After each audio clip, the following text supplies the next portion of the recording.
Hello again, welcome back to the garden. Here I am. I've moved around a little bit because the sun's shifting, so I've got a slightly different angle. But that's the point of the video today really, because I want to talk about reframing.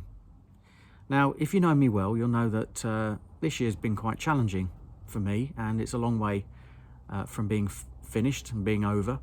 And but that's the same for many people really. It's quite a tough year going on at the moment with everything that's happening. And so the opportunity to reframe things and look at things in a different way is a bit of a tough ask, but it's something that's worth doing. So I thought I'd share with you a little something that affects me or has affected me over the years. When I was a kid, I absolutely adored my granddad. He was my world, he was my hero, absolute light of my life, just loved him to bits. Then when I was 12, unfortunately one night, me and him were in the house on our own. My mum and dad were at work, and he passed away in front of me. He dropped down dead, actually on the floor of what we now know, or knew at the time, was a heart attack. And I didn't realise that for many years that actually quite traumatic event, because as a 12-year-old kid, I just kind of, I suppose, sucked it up and got on with it, but didn't realise until all these years later just what an effect that actually had on me.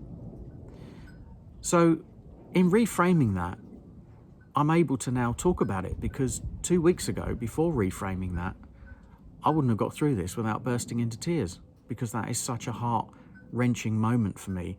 And the visual memory of that is still very, very vivid, like it happened yesterday, as I suppose any trauma or anything like that.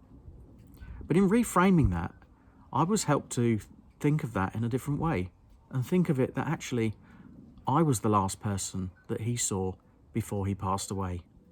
And if there is anything about the soul and all of that moving on, I was the last person to be a part of that with him.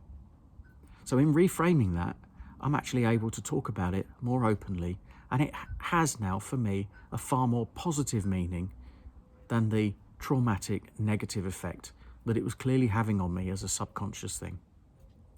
So give that a go with something that you might need to think about reframing. Hopefully it's not something as traumatic as that, but give it a go anyway.